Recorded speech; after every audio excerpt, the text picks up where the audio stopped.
The Dallas Stars have acquired defenseman Chris Tanev from the Calgary Flames. Full trade breaks down like this. Let's dive right into it. So this actually is a three-way trade.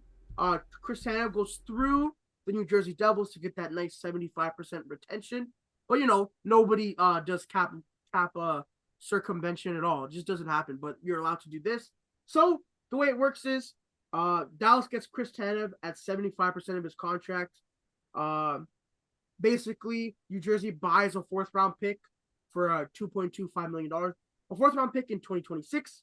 And the Flames, they get Artem Grushnikov, a 2024 second-round pick from Dallas, and a 2026 third-round pick, which is conditional. And the pick is only transferred if Dallas advances to the Cup final.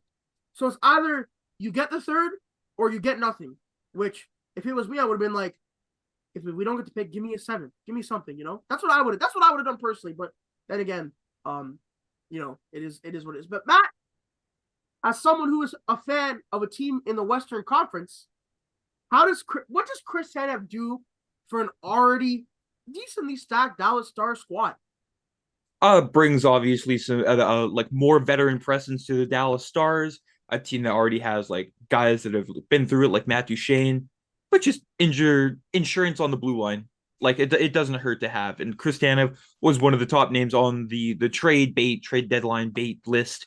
For Dallas to get the jump and get him, that's a big move. Some are saying it's an overpay. I don't see it like that at all. No.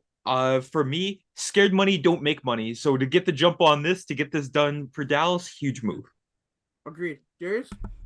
I think there's a lot of moving parts to it. For Dallas, first of all, definitely not an overpay. That's exactly what he's worth, I guess, in this market. And another team was going to pay pretty much exactly that package. Or even more. Or even more. I know that the Leafs had tabled an offer and they were thinking about using their first-round pick. It would have had to be a first-round pick for the Leafs to get him out of Calgary.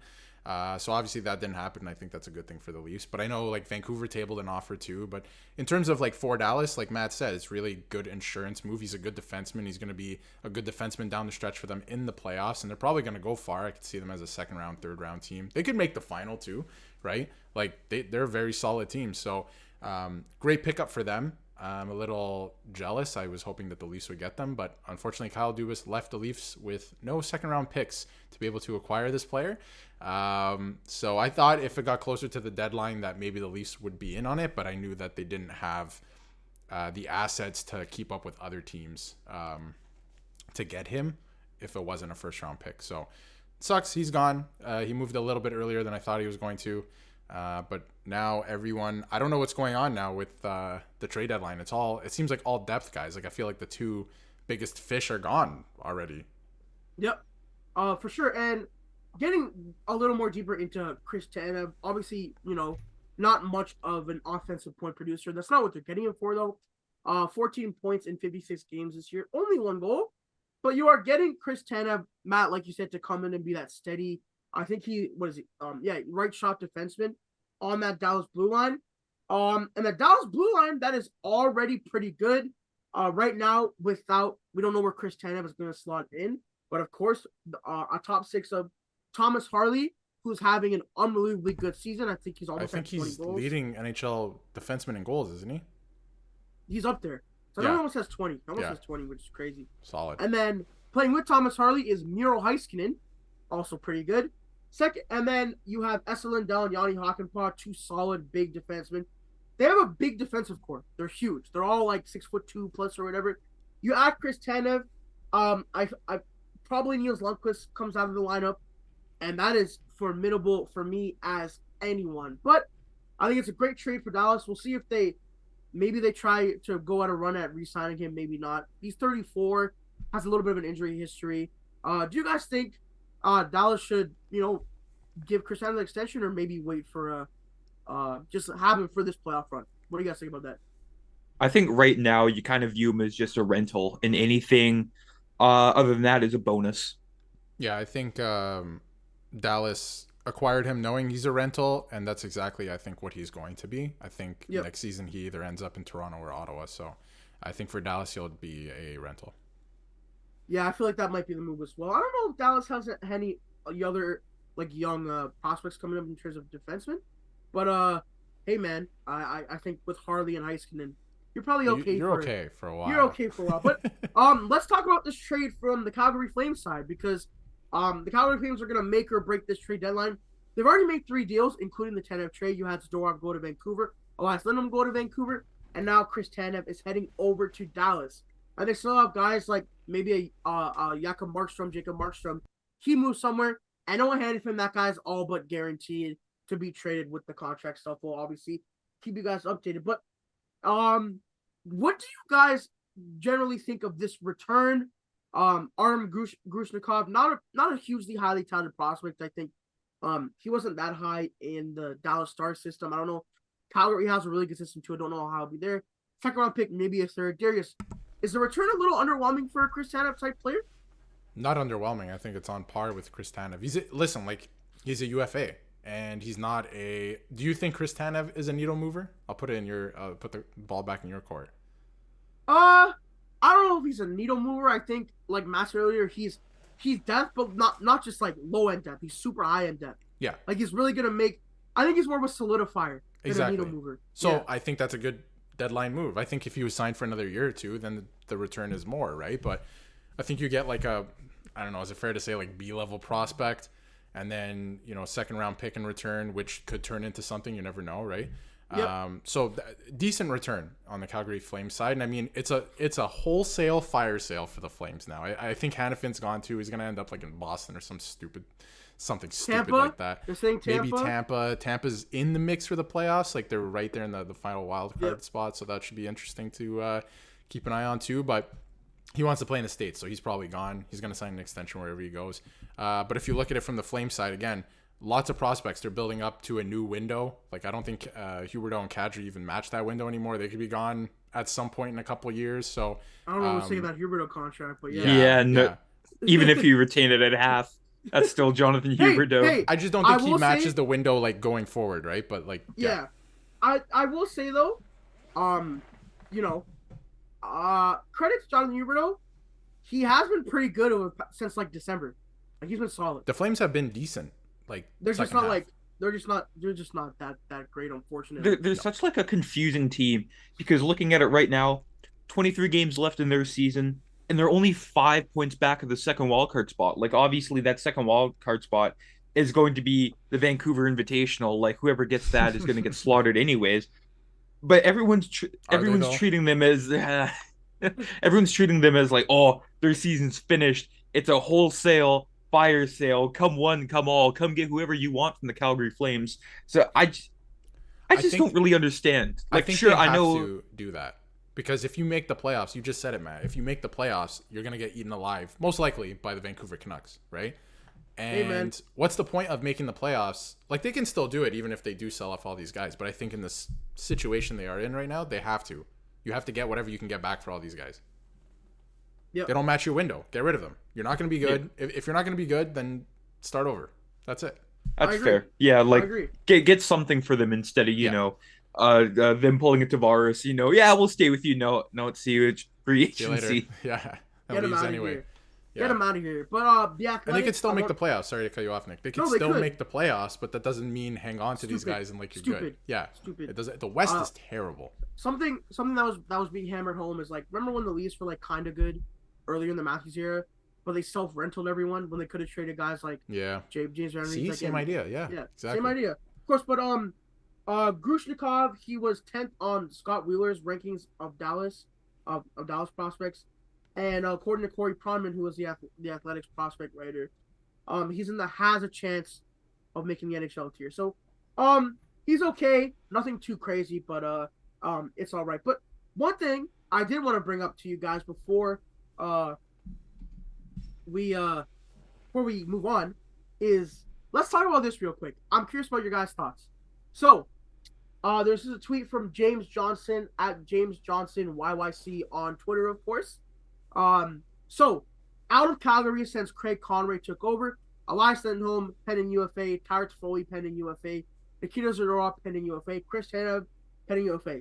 What did the Calgary Flames get? Igor Sharangovich, Andrei Kuzmenko, 2024 first, 2024 second, 2023 third, 2026 third, conditional 2026 third, a conditional 2024 fourth, a 2024 fifth. Hunter, I'm not going to pronounce his name. I believe he was in the Elias Lindholm trade.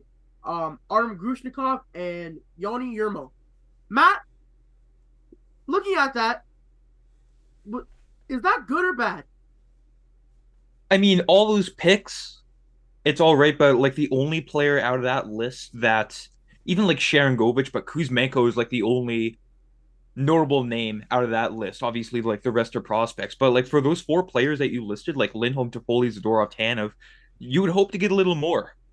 Like I know, more than one first. Like, yeah, come on. exactly. Like they've only got that 2024 first. But and then you can't even use the Tree Living put him in a bad spot excuse. Like no, Tree Living didn't make those moves. Tree Living also doesn't really make trades. No.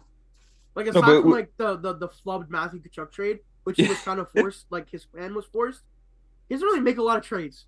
Yeah, like I think it's more so like Honor trying to say, "Oh, we're gonna make this team younger." But again, with those four players, the name value that those four players have attached, yeah, you'd hope to get a little more. It's not like totally underwhelming. It's just a little underwhelming. I'll leave it at that. Yeah, Darius, what do you think of the overall return? I think you could definitely get another first out of that, but I don't think it's bad return. I think there's a couple pieces you could flip to, like Kuzmenko down the road, right? You could still flip him, retain salary, all that stuff, because the Flames are not going to be contenders for a little while here. So who knows? Actually, they could turn around pretty quickly. But yeah, I think that the return is pretty good. There's some assets you could still flip, 4 more assets. Like there's still it's decent asset management. I don't think it's a bad thing. Like obviously you would hope maybe another first round pick, like Matt mentioned, out of that. But besides that, I think it's decent return. A little bit of a tidy job. Yep, and like we said before, New Jersey also involved in this trade. They get a free 4th round pick. Who knows if they're going to make the playoffs? Did they return? So. They retain salary on this, right? Yeah. Yes. Chris Tanev went from Calgary, to New Jersey and then to Dallas. Is how it worked. Right. Yeah. So New Jersey's retaining 25, I think. So it was 50 and then another 50. Basically, that's how that works. Gotcha. Yeah, and then I don't know who got Cole Brady in this trade. Dallas did. Dallas, yeah. But the only reason Cole Brady was in this deal is there's a rule that future considerations cannot be used as trade bait anymore, which is kind of I kind of get it. Yeah, you can't use future considerations anymore. Well, good because it's stupid. Well, and it always like in the olden days before nothing. It just means nothing. Before the salary cap, future considerations was always like money, but they didn't want to say that. Yeah, we'll just slide. We'll slide you a bag. What I like about like in like other sports, they'll like I think in the NBA they'll just like cash considerations. You know what I mean? Yeah. That's honestly cool. That sounds better than future considerations. At least we know what they're trading. No, exactly. But and it was always it was always like future considerations is like here's a 6 for 3 years down the road. I wonder what the best future considerations was. But guys, let's not get off topic quickly. Chris Tanev right now on Calgary, goals for percentage of 55. That's pretty good. And expected goals for percentage of 51. So, you know, even on not amazing Calgary team, so put him solid numbers. He's gonna go to Dallas, play with some better players, and he's gonna look good. So, guys, before we get out of here, what would you grade this trade for Dallas and for Calgary? You know, what would you give them a letter grade, Matt? Dallas, you know, I'm gonna go solid B plus, and then for Calgary a C. For Dallas, I'll go A just because it fills their need, and I think they gave up something they don't care about and is pretty much market value for what they're getting in return. So I don't think they overpaid or anything like that, anything stupid. And then for Calgary, probably like a B. Like I feel like they got I've never heard of that prospect. He can end up pretty good, but I think. You know, you hope if you're Calgary, you hope to get a little bit more. And they were talking about first round pick. He's worth a first round pick, and then that's the return, right? So I feel like they could have taken it to deadline day if they wanted more. Yeah. So I'll give them a B. They still got decent return. Darius, I agree with you on Dallas. A, you trade nothing off the roster. Draft picks don't matter to them. They're going for the cup. They have a good team. Chris Tanev brings exactly what they need. And for Calgary, probably like a B minus. It's nothing too crazy. It's a Chris Tanev was going to go for a second round pick. It sounded like in October, and then in March he went for a second round pick anyway, or late February. So that is why I will give them that. But that being said, guys, on the Gritcast here, We're gonna keep you updated on all the trades, while the post-trade deadline recap coming up soon.